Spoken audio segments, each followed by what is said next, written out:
Hi friends, welcome to financial freedom. आज हम लोग बहुत ही इंपॉर्टेंट टॉपिक पे एक डिस्कशन करने जा रहे हैं कि यूएस इलेक्शन का क्या इम्पैक्ट हो सकता है स्टॉक मार्केट में अगर ट्रम्प जीते हैं तो। अगर मैं गूगल पे अभी जा करके देखूं तो क्या चल रहा है, वहाँ पे माहौल क्या चल रहा है उसको देखते हैं। क्योंकि यहाँ पे इलेक्शन की काउंटिंग चल रही है, तो अगर मैंने गूगल पे डायरेक्ट सिर्फ टाइप किया है यूएस इलेक्शन का, तो यहाँ पे कमला हैरिस जो है वो 224 वोट से आगे चल रही हैं एंड ट्रम्प 267 वोट से आगे चल रहे हैं। उनको जीतने के लिए सिर्फ एक वो 270 वोट की ज़रूरत है, तो मुझे ऐसा लग रहा है कि ट्रम्प ही यहाँ पे जीतने वाले हैं। एंड अगर हम लोग, because we are from stock market, तो हमें तो ये मतलब होना चाहिए कि स्टॉक मार्केट में इसका क्या इम्पैक्ट पड़ेगा एंड कैसे हम समझेंगे कि स्टॉक मार्केट में क्या इम्पैक्ट पड़ेगा। क्योंकि ट्रम्प जो है वो एक बार और प्रेसिडेंट बन चुके हैं पहले भी यूएस के, तो उस टाइम में उनके जो जब वो प्रेसिडेंट में थे तो उस टाइम में मार्केट पे क्या इम्पैक्ट पड़ा था एंड उस टाइम में रिसेशन था, क्या था, कैसे था, वो चीज़ें डेटा पे देखेंगे। एंड निफ्टी 50 ने क्या रिटर्न्स दिए थे, S&P 500 ने क्या रिटर्न दिए थे, ये सारी चीज़ें हम देखेंगे। एंड बहुत इंपॉर्टेंट टॉपिक पर डिस्कशन है, तो आप वीडियो में बने रहिए। मैं आपको दिखाता हूँ कि जब अगर मैं विकिपीडिया पे जाता हूँ और देखता हूँ कि इन्होंने पिछली पिछली बार ये प्रेसिडेंट कब से कब तक थे, तो ये जनवरी 20 2017 से आप देख सकते हैं यहाँ पे ये प्रेसिडेंट थे एंड जनवरी 20 2021 तक ये प्रेसिडेंट रहे थे। तो अब हमें ये समझना बहुत ज़रूरी है कि क्या उनके ड्यूरेशन में क्या क्या चीज़ें हुई थी। तो मैंने एक डेटा निकाला है जस्ट आपके साथ शेयर कर रहा हूँ। ये देखिए, ट्रम्प अगर आप देखेंगे तो 2017 से 21 के ड्यूरेशन में अगर आप एम्प्लॉयमेंट रेट देखेंगे तो उस टाइम में जब ये आए थे तो 4.7 का एम्प्लॉयमेंट रेट था, जहाँ पर से ये जॉब ग्रोथ कम हुई थी माइनस में। अगर आप परसेंटेजेस वाइज देखेंगे तो -1.4% हुआ था। एंड उस टाइम में रिसेशन आया था क्या? यस, बिल्कुल आया था। तो अब क्वेश्चन ये उठता है कि क्या हमें स्टॉक मार्केट में इन्वेस्टमेंट इस टाइम में करना चाहिए या नहीं करना चाहिए, बचना चाहिए या कितना करना चाहिए, किस हिसाब से इन्वेस्टमेंट करना चाहिए। तो सबसे पहले ना एक बार चार्ट देखते हैं कि निफ्टी 50 ने क्या रिटर्न्स दिए थे एंड S&P 500 ने क्या रिटर्न्स दिए थे। उस पर डिस्कशन करेंगे फिर हम लोग। तो हम लोग डायरेक्ट चार्ट पे आते हैं। मैंने कुछ चीज़ें कैलकुलेट की हुई हैं तो मैं आपको दिखाता हूँ। अ, अगर आप देखेंगे तो ये चार्ट जो है निफ्टी 50 का है। मैं इसमें मेंशन कर देता हूँ, निफ्टी 50 का चार्ट है। तो अगर आप यहाँ पर देख पा रहे होंगे तो जनवरी 2017 से लेकर के जनवरी 2021 तक कितने रिटर्न्स मिले थे? 76% की निफ्टी ने ग्रोथ दी थी। आप यहाँ देखिए, अगर आप देख पा रहे हैं तो 76% की ग्रोथ निफ्टी ने दी थी। तो अगर हम 4 साल में इसको देखते हैं तो कितने परसेंट के रिटर्न बनते हैं? लगभग 19% के रिटर्न बनते हैं। अब हम लोग चलते हैं आगे, देखते हैं S&P 500 ने क्या रिटर्न दिया था। तो अगर यहाँ पर आप देखें S&P 500 के रिटर्न्स, तो मैंने यहाँ पे भी 2017 से लगाया हुआ है। तो यहाँ पे आप देखिए एंड 2021 में यहाँ पे आप देख सकते हैं क्लियर कि यहाँ पर से जो रिटर्न इन्होंने बना करके दिया है वो 70% का रिटर्न है। तो लगभग निफ्टी ने भी उतना ही दिया लगभग, और इसने भी उतना ही दिया है। तो अगर 70% को मैं 4 साल से अगर डिवाइड करूँ तो ये लगभग 17% के रिटर्न इसने भी बना करके दिए हैं।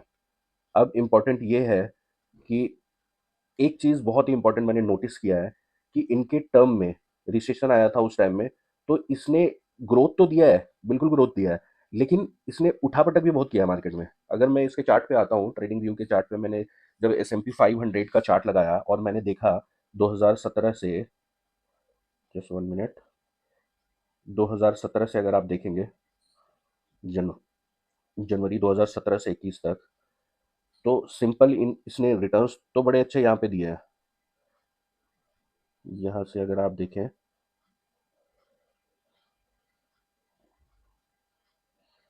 तो 72% के रिटर्न्स तो आपको इसने बना करके दिया है। बट इम्पॉर्टेंट ये है कि इनके टाइम में रिसेशन भी आया हुआ है। अब रिसेशन में इम्पैक्ट क्या हुआ है स्टॉक मार्केट में अगर आप देखेंगे तो सबको पता है कि 2018 में एक बहुत अच्छा करेक्शन आया था। यहाँ पे अगर आप देख पा रहे होंगे, ये मैंने वीकली चार्ट लगाया हुआ है, मैंने आपको पहले ही बता दिया है। पहले बता दूं कि ये वीकली चार्ट है 2018 से। में आप देखेंगे ये 17% का करेक्शन S&P ने दिया था। आप देखो यहाँ पे,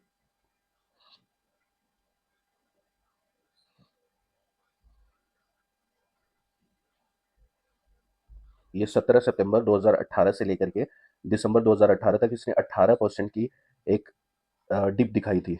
वापस अगर हम देखते हैं तो इनके टाइम में एक कोविड का भी सिनेरियो आया था। आप देख सकते हो यहाँ पे, इस जगह पे यहाँ से लेके S&P 500 ने 32% का माइनस दिखाया था, फॉल दिखाया था। बट एक चीज़ आप देखेंगे कि रिकवरी भी बड़ी फास्ट हुई थी। आप देखिए यहाँ पे अगर रिकवरी भी देखेंगे तो उतना ही स्पीड से रिकवरी भी हुई। आप देखिए जहाँ पर फॉल हो रहा है 2023 मार्च 2020 को, वहाँ से अगर आप देखेंगे 2021 जनवरी जब तक ये थे वहाँ पे, तो यहाँ पे आप रिटर्न्स देख सकते हो। लगभग 65% के रिटर्न्स, 67-65% के रिटर्न्स इसने दिए हैं। तो ये बहुत ही ज़्यादा इंपॉर्टेंट है समझना। इंपॉर्टेंट ये है कि अगर मार्केट डिप दिखाती है तो इसे घबराने का नहीं है, परेशान होने का नहीं है। रिसेशन आता है तो इसे घबराने का नहीं है, परेशान होने का नहीं है, बल्कि आपको उसमें पैसा और डालना है, बाइंग और करनी है। तो चाहे मेरे वीडियो बनाने का सिर्फ ये पर्पस था कि यूएस इलेक्शन या कोई भी इलेक्शन किसी भी तरीके का कुछ भी होता है, तो यहाँ पे और इन्वेस्टमेंट और क्वालिटी स्टॉक्स या इंडेक्स के अंदर में पैसे लगाने, आपको हर किसी को यहाँ पे पैसे लगाने की ज़रूरत है। आप चाहे कोई भी ड्यूरेशन उठा करके देख लें। मैं आपको निफ्टी 50 का दिखा देता हूँ चार्ट।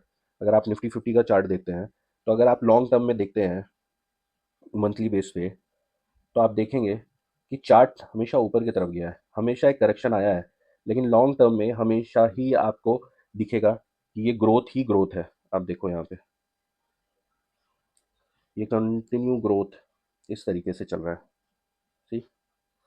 तो अगर स्टॉक्स में आपको डर डर लगता है या आप सोचते हैं कि नहीं स्टॉक्स में रिस्की होता है, तो आप इंडेक्स में भी पैसा कमा सकते हैं आसानी से।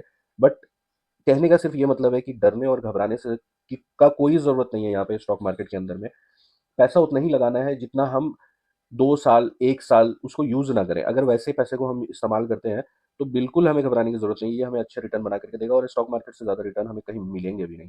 तो ये सिंपल सी वीडियो है और काफ़ी इन्फॉर्मेटिव है। एंड आप पिछली वीडियो मेरी निफ्टी की एनालिसिस जो मैंने की थी डेटा बेस पे 5 पैरामीटर्स पे, आप देखेंगे तो निफ्टी ने रिकवरी दिखानी चालू की है। वो वीडियो ज़रूर से ज़रूर जा करके देखिए, ताकि आपको एक लेवल पता चल सके कि निफ्टी की गिरावट और कहाँ तक हो सकती है एंड इसके अंदर में हमें इन्वेस्टमेंट करना सही है या नहीं है। तो ये वीडियो अगर आपको इन्फॉर्मेटिव लगी हो तो आप इसको लाइक सब्सक्राइब ज़रूर करें और अपने फ्रेंड्स के साथ शेयर करें, कमेंट करें। और भी किसी टॉपिक पे आपको जानकारी चाहिए होगी तो अभी नेक्स्ट वीडियो में लाने वाला हूँ कि हम स्टॉक्स जो चूज़ करते हैं इन्वेस्टमेंट के लिए, स्टॉक्स अपने निकालते हैं, वो किस किस पैरामीटर्स पे उसको फिल्टर करने ज़रूरी है। तो आप वीडियो में, आप चैनल में ज़रूर बने रहिए। ये चैनल का नाम ही है फाइनेंशियल फ्रीडम। तो हम लोग सब मिल करके धीरे धीरे फाइनेंशियल फ्रीडम की तरफ ज़रूर मूव करेंगे। बस वीडियो को इतना ही रखते हैं। Thank you so much.